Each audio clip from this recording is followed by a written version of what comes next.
Hello, good morning. शाश्वती education आपका हार्दिक स्वागत करता है। आज हम आपको पढ़ाने जा रहे हैं ज्यामिति के अंदर त्रिभुज। तो आज का हमारा टॉपिक है त्रिभुज। तो त्रिभुज क्या होता है? तो हम यहाँ से परिभाषा देखते हैं। तो त्रिभुज तीन रेखाखंडों से बनी एक बंद ज्यामितीय आकृति होती है जिसमें तीन भुजाएं होती हैं और तीन कोण होते हैं। तो तीन भुजाओं से हम कह सकते हैं, तीन भुजाओं से बंद आकृति को हम त्रिभुज कहते हैं। अब त्रिभुज के प्रकार, अब त्रिभुज को हम दो भागों से डिवाइड कर सकते हैं।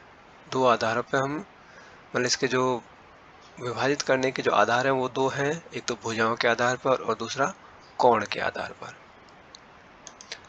भुजाओं के आधार पर भी त्रिभुज तीन प्रकार के होते हैं और कोण के आधार पर भी त्रिभुज तीन प्रकार के होते हैं। तो सबसे पहला प्रकार है इक्विलैटरल ट्रायंगल और समबाहु त्रिभुज। समबाहु त्रिभुज ऐसा त्रिभुज होता है, नाम से पता लग रहा है समबाहु। समबाहु मतलब जिसकी तीनों भुजाएं समान हो। तो त्रिभुज जिसके सभी तीन भुजाएं बराबर होते हैं समबाहु त्रिभुज कहलाता है। तो समबाहु त्रिभुज में प्रत्येक कोण समान होता है जिसका माप 60 डिग्री होता है। समबाहु त्रिभुज में हर एक कोण का मान कितना होता है? 60 डिग्री। क्योंकि हमें पता है त्रिभुज के तीनों कोणों, तो ये अगर हम एक त्रिभुज बनाए समबाहु त्रिभुज, तो इसमें तीनों भुजाएं बराबर होंगी। मतलब आपकी ये भुजा और ये भुजा तीनों बराबर हैं। तो और तीनों कोण भी बराबर हैं। तो ये कोण भी 60 डिग्री होगा, ये कोण भी 60 डिग्री होगा और ये कोण भी 60 डिग्री होगा। तो हम कह सकते हैं कि समबाहु त्रिभुज एक ऐसा त्रिभुज है जिसके तीनों कोण समान होंगे, तीनों भुजा समान होंगी, प्रत्येक कोण का मान 60 डिग्री होगा। दूसरा प्रकार है आइसोसेलेस ट्रायंगल। तो दूसरा प्रकार कौन सा है? समद्विबाहु त्रिभुज, जिसकी दो भुजा समान हो। तो त्रिभुज जिसके कोई दो भुजा बराबर हो समद्विबाहु त्रिभुज कहलाता है। अब समद्विबाहु त्रिभुज में दो कोण बराबर होता है। तो अगर कोई भी दो भुजा अगर बराबर होंगी तो दो कोण भी बराबर होंगे। तो दो भुजा बराबर तो दो कोण बराबर। त्रिभुज के तीनों कोणों का योग 180 डिग्री होता है, ये हमेशा ध्यान रखना आपको। तो कह सकते हैं कि यदि किसी त्रिभुज की दो भुजाएं बराबर हों तो उनके विपरीत कोण भी बराबर होंगे। हम कह सकते हैं, जैसे मान लो ये दोनों भुजा हमने बराबर ली है, तो किसी त्रिभुज में ये दोनों भुजा बराबर ली है, तो दोनों भुजाओं के जो विपरीत कोण है ये दोनों कोण भी बराबर कोण होंगे। यदि किसी त्रिभुज के दो कोण बराबर हों तो उनके विपरीत भुजा भी बराबर होगी। तो यहाँ से कह सकते हैं कि ये दो कोण बराबर हैं तो इनकी जो विपरीत भुजा होगी वो ये भुजा, ये दोनों बराबर होंगी। तीसरा प्रकार है स्केलियन ट्रायंगल और विषमबाहु त्रिभुज। तो विषमबाहु ऐसा त्रिभुज जिसकी तीनों भुजा अलग अलग हो।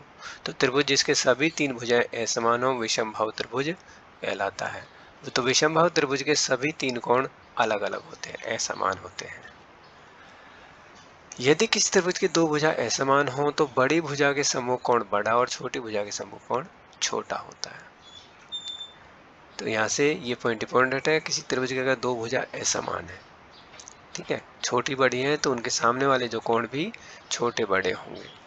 यदि किसी त्रिभुज के दो कोण असमान है तो बड़े कोण की सम्मुख भुजा बड़ी और छोटे कोण की सम्मुख भुजा छोटी होगी। तो ये दो एक दूसरे के उल्टे पॉइंट है, मतलब इसको दूसरी तरह से कहा गया है।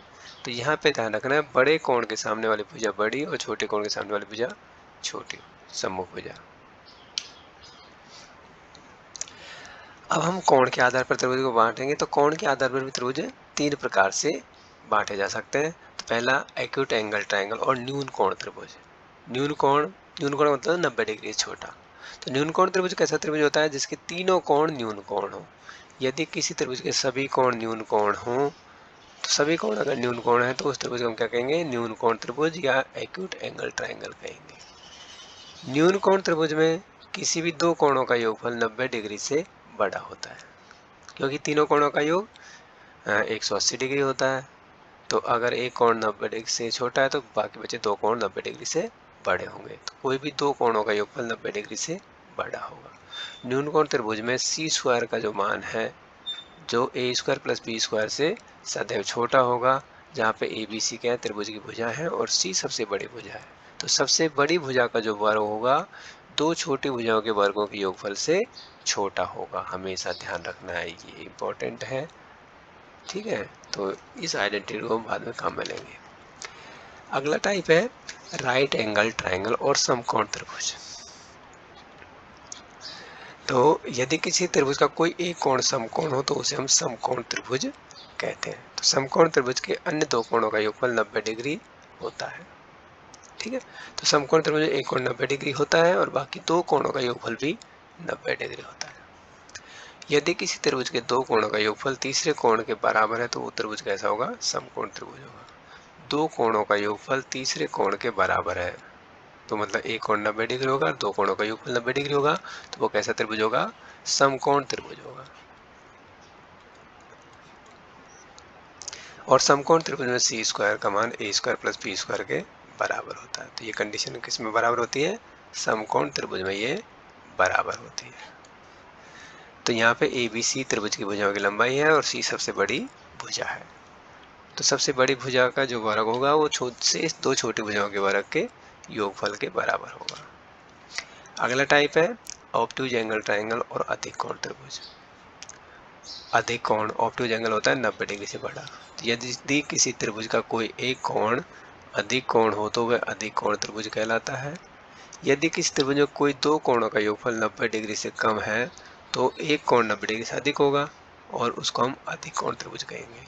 और अधिक कोण त्रिभुज में सी स्क्वायर का मान है वो ए स्क्वायर प्लस बी स्क्वायर से बड़ा होता है। तो यहाँ से हम कह सकते हैं कि दो छोटी भुजाओं का वर्गों का योगफल से जो बड़ी भुजा का वर्ग है वो ज़्यादा होगा।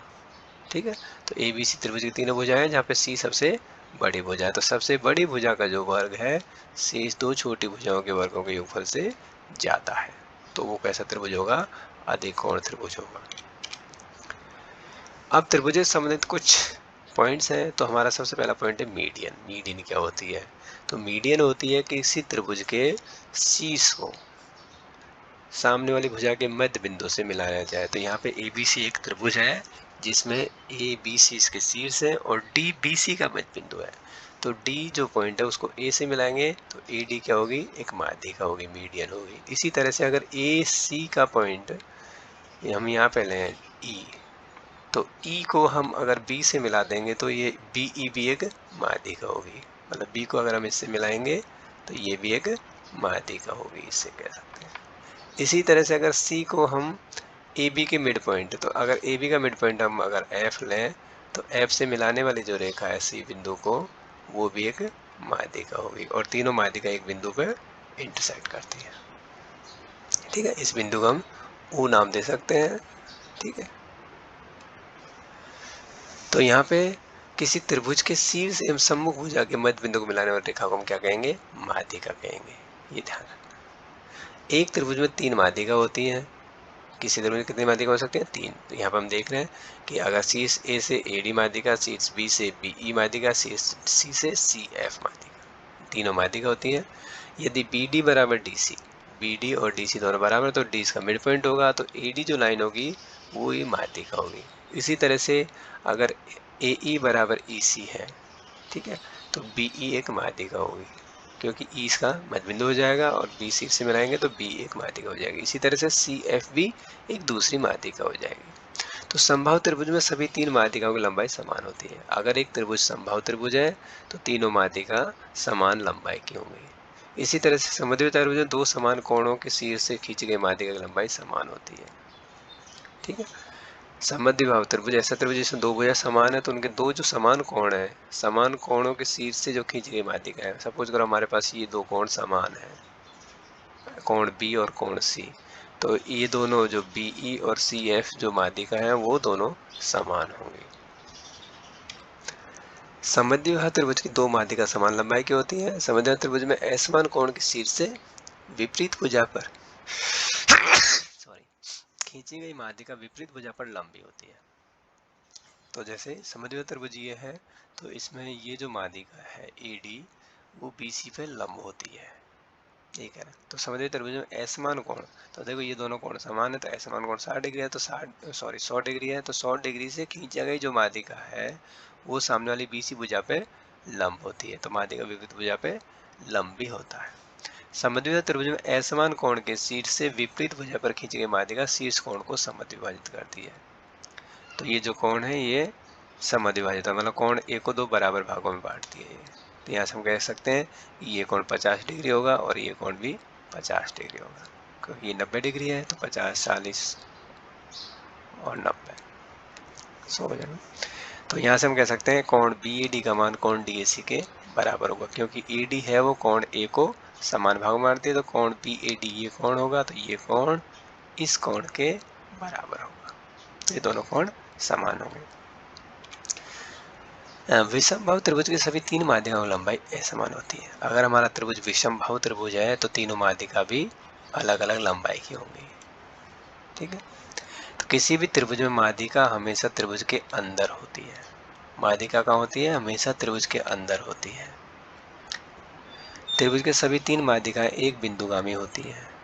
जैसा कि हमने अभी बताया था कि कोई भी त्रिभुज की 3 माध्यिका लेंगे तो वो किसी एक बिंदु से गुजरेंगी, तो एक दूसरे को किसी एक बिंदु पर काटती हैं। तो समकोण त्रिभुज में समकोण वाले शीर्ष से कर्ण पर खींची गई माध्यिका कर्ण के आधार के कर्ण के आधी होती है, ठीक है। तो यहाँ पे हमको कह सकते हैं कि कोई भी समकोण त्रिभुज है, तो मान लो ये समकोण त्रिभुज है, ये हम एक समकोण त्रिभुज बना रहे हैं। तो समकोण त्रिभुज में जो 90 डिग्री कोण है, इससे हम कोई माध्यिका खींचेंगे, ये माध्यिका है, तो ये इसको बरा ये जो माध्यिका इसका आधी होगी और इसका मान भी इसके बराबर होगा। तो हम कह सकते हो ये जो लंबाई है वो इस लंबाई के बराबर होगी, क्योंकि ये भी समकोण त्रिभुज है, ठीक है। तो ये वीडियो आपको पसंद आया होगा, आशा करते हैं। तो आप इसको